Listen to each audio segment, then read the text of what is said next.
She's the head teacher of Kingsford Community School in East London, and she's championed embedding social justice and international perspectives into secondary education. She's a founding trustee of the Chartered College of Teaching and the co-founder of the educational charity Education for Change, and she served on government advisory boards and has thrice been named among London's most influential educational thinkers. She received an OBE in 2017 for services to education. Please welcome Joan. Thank you very much. It's a privilege to be invited to discuss a topic that I know is very near to all of our hearts, and that's the importance of dismantling structural racism in today's educational system here in Britain, and how representation in school leadership can contribute to that. So as head of Kingsford Community School in the London Borough of Newham, I lead a school of 1,500 11 to 16-year-old pupils and 180 staff. And as one of the 1% of black head teachers in the UK, I'm deeply familiar with the challenges faced by black teachers, black pupils, black parents, and all of us who are working to serve and address the challenges that the black community face. At the same time, however, I also know of the joy that I experience and that other colleagues experience in meeting these challenges and overcoming these challenges against the odds. I have no doubt that all who are here today recognise their role, duty and responsibility to inspire the black community to pursue leadership at the highest levels within education and the teaching profession, and to ensure that the vast talent pool therein is in a position to make their contribution to the further development of the education system and the educational experiences of all young people in our country.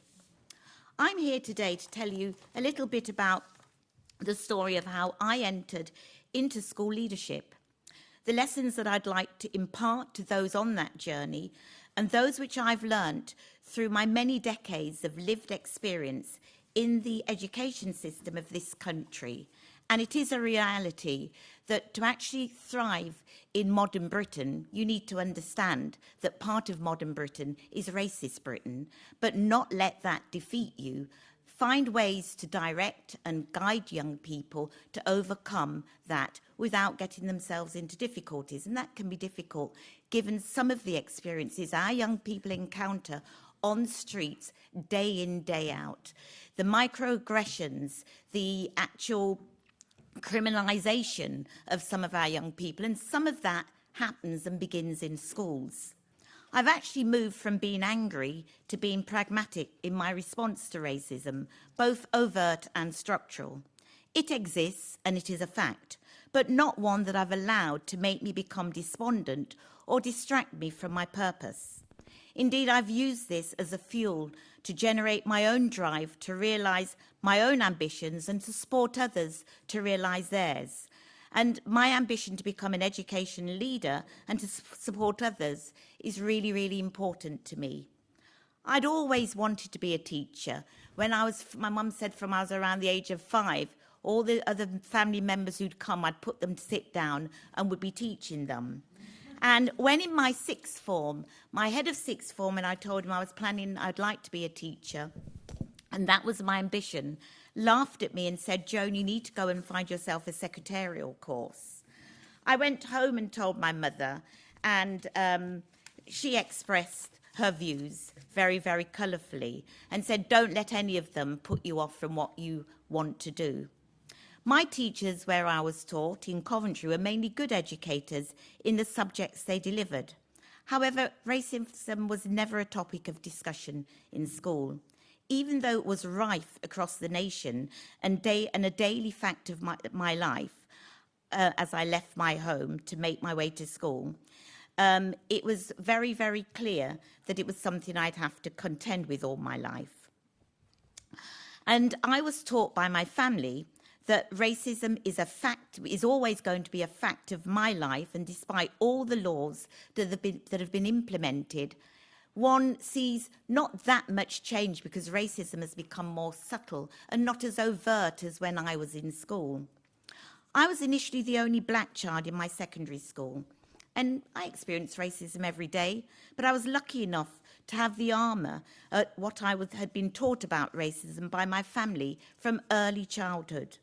I was constantly told by my parents not to dwell or become distracted by racism. It was not my problem. It was the problem of the racist, and I should focus on getting the qualifications I needed to enter a profession and be self-sufficient. Their view was that if I focused on the racism and bias that was part and parcel of life for black people at the time, it would distract me from achieving my goals and depress me.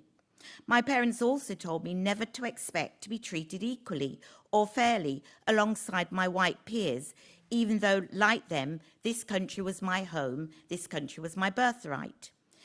You may be as qualified or better qualified than your counterparts, Joan, my mother would say, but just understand that a black person's worth is not always valued here. Never be shocked by this. Let this be your driver.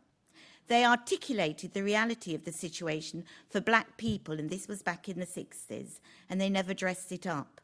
I believe that the mantra of my parents that I should have high expectations of myself, but low expectations where equality was concerned, and to strengthen myself by being resilient, has been really, really important in my journey in teaching.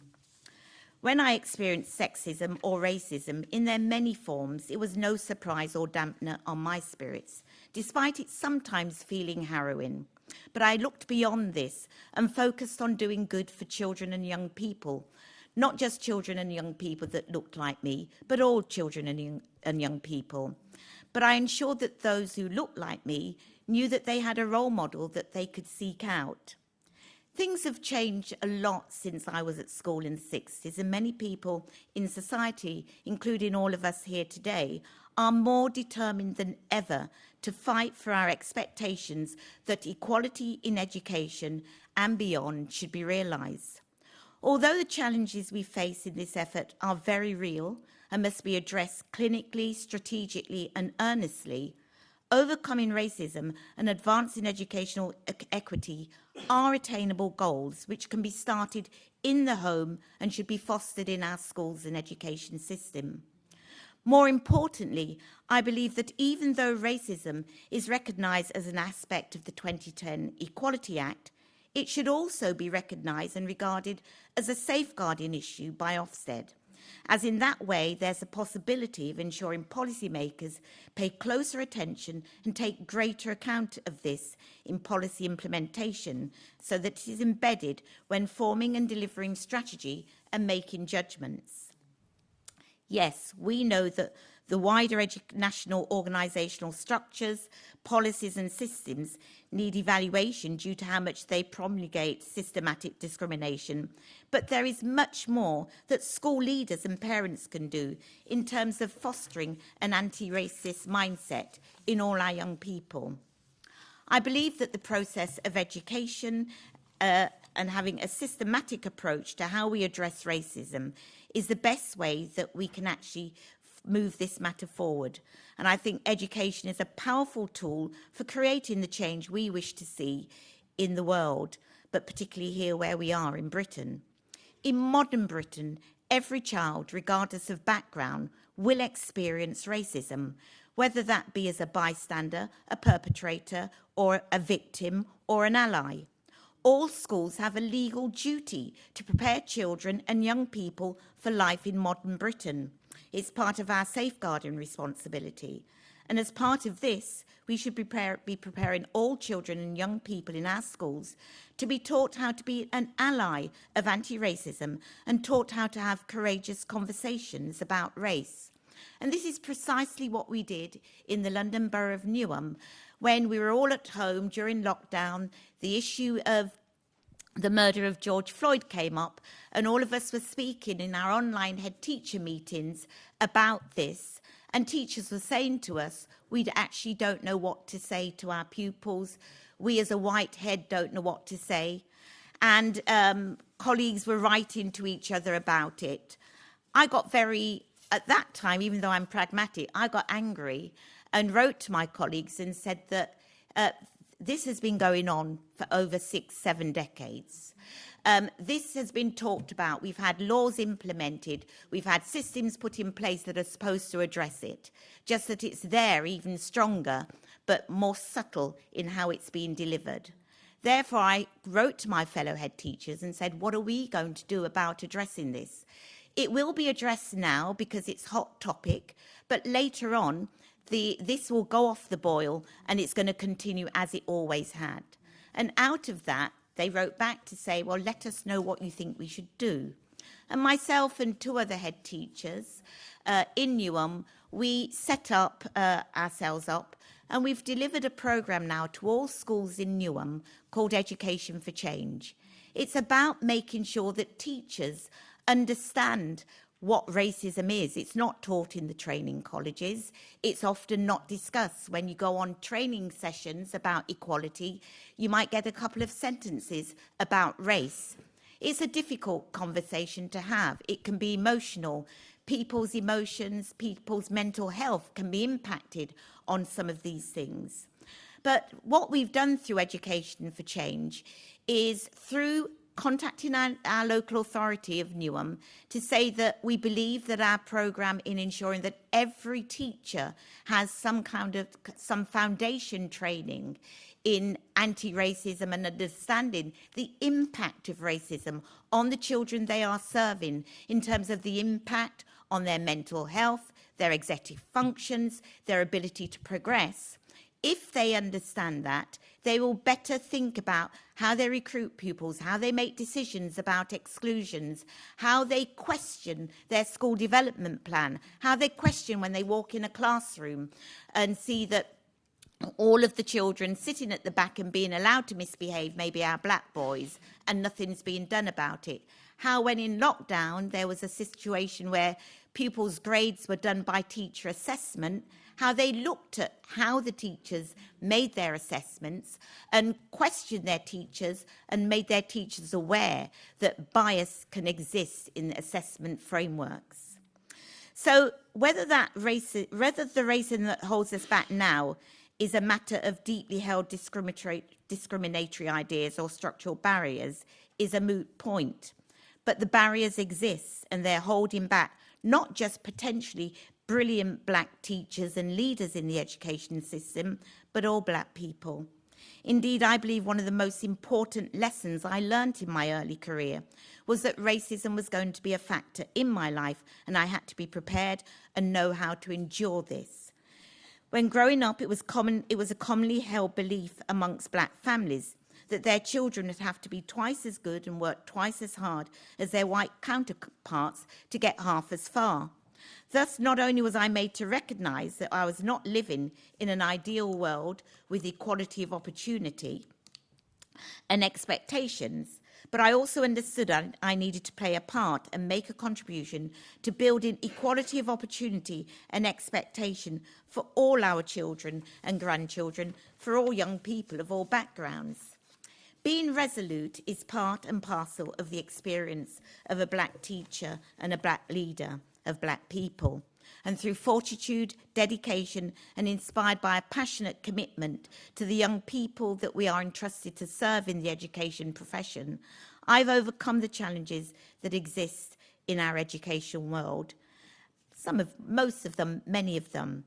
But too many of us can also be worn down by the constant, subtle, as well as overt microaggressions and blatant unfairness and disrespect that can be dished out to us. Thus, we need organisations, we need reports like the one from BEO to support us, as there is strength in numbers and collaborative support and planning is needed to overcome the ongoing barriers that we face. For many teachers in the British education system, the perception and experience of racism, both overt and covert, is a major problem. And it is one that is affecting promotion opportunities, resulting in them giving up on their aspirations to make progress into leadership. However, in my own experience, racial prejudice is not just something that is prohibitive to success. It's simply a barrier and an additional hurdle that has to be leapt over. For black educators aspiring to leadership, it can, of course, be difficult to remain so resolute and determined when representation in educational leadership roles has historically been low and remains so. But there is not necessarily an obvious template for success to be followed. I was supported by a Muslim head teacher and a white male head teacher in my journey, and I learnt about the many things that they were doing that were good to help me in my development, because there were no black leaders for me to reach out to. And there are many perspectives on how we should be challenging and overcoming this situation. We know that structural transformations are imperative. Alongside this, inner drive, motivation, and a sense of duty is a necessity. And I believe that amongst the essential forces needed for black leaders to aspire to reach the pinnacle of school education leadership, where too few of us are accessing that, we need to work together. We need organisations where we're working together to support one another. For many of us, it's easy to be discouraged and undermined by those who will seek from the start to question our ability and our worth to be in a leadership position. For many of us, when we walk into the interview, we do not fit the idea or image of what a leader looks like, speaks like, walks like, or sounds like. What counteracted this for me was the advice of my first leadership mentor. She told me it was essential that I stay emotionally strong and that I should clearly and persuasively articulate my vision upon entering interviews, and also that I should make sure that when I spoke in the room, they would have to question, why should this woman not get the job? So it meant being really, really well prepared. And it meant also being well prepared in terms of how I developed myself. For the time being, however, it must be acknowledged that structural disadvantages remain. They're a fact of life, but they're not something that should define us. In terms of advice throughout your journey in the education system, you should not allow yourself to be co-opted, bought off, or otherwise compromised. In this sense, as an educational leader, you must be like a tree. You must have the flexibility of a tree's branches and the firmness of the trunk. It's not only important to be consistently good and seek to be outstanding in what you do, but you have to be flexible and uncompromising.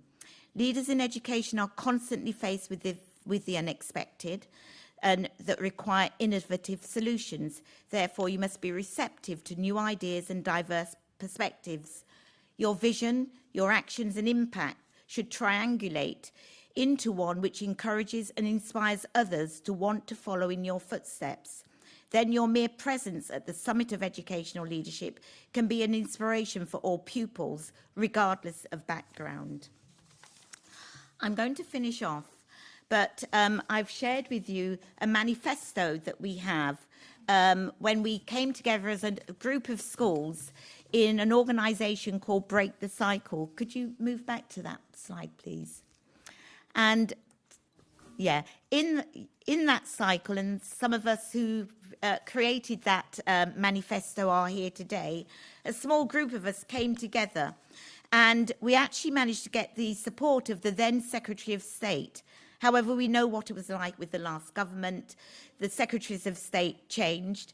There were multiple changes to Secretary of States, and instead of being focused on what we had brought to their attention, it reverted to being on stopping boats and not accepting that structural racism existed. We called our manifesto Break the Cycle, and it chimes so much with what the BEO research has identified is needed. Margaret Mead once said, "Never doubt that a small group of thoughtful, committed citizens can change the world. Indeed, it is the only thing that ever has."